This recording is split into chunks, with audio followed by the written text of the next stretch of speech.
વડોદરામાં પ્રથમ વરસાદે ખોલી તંત્રની પોલ બાજવા છાણી નાળામાં પાણી ભરાતા વાહન વ્યવહાર ઠપ। વડોદરા શહેરમાં મેઘરાજાની ધમાકેદાર એન્ટ્રી સાથે જ અનેક વિસ્તારમાં વરસાદી પાણી ભરાવાની સમસ્યા સામે આવી છે। ભારે વરસાદના કારણે બાજવા છાણી નાળા વિસ્તારમાં પાણી ભરાઈ જતા વાહન વ્યવહાર ખોરવાઈ ગયો હતો। અનેક વાહનો પાણીમાં ફસાઈ ગયા હતા, જ્યારે લોકોને અવરજવર માટે ભારે મુશ્કેલીનો સામનો કરવો પડ્યો હતો।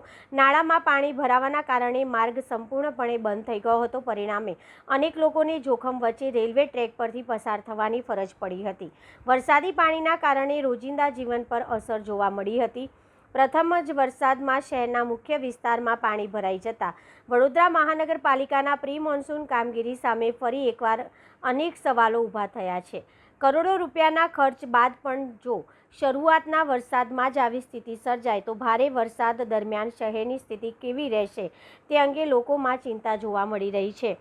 સ્થાનિકોએ તંત્ર સામે રોષ વ્યક્ત કરતા જણાવ્યું હતું કે દર વર્ષે આવી જ પરિસ્થિતિ સર્જાય છે, છતાંય કાયમી ઉકેલ લાવવામાં આવતો નથી। તેમને વરસાદી પાણીના યોગ્ય નિકાલ માટે તાત્કાલિક અસરકારક પગલાં ભરવાની માંગ કરી છે।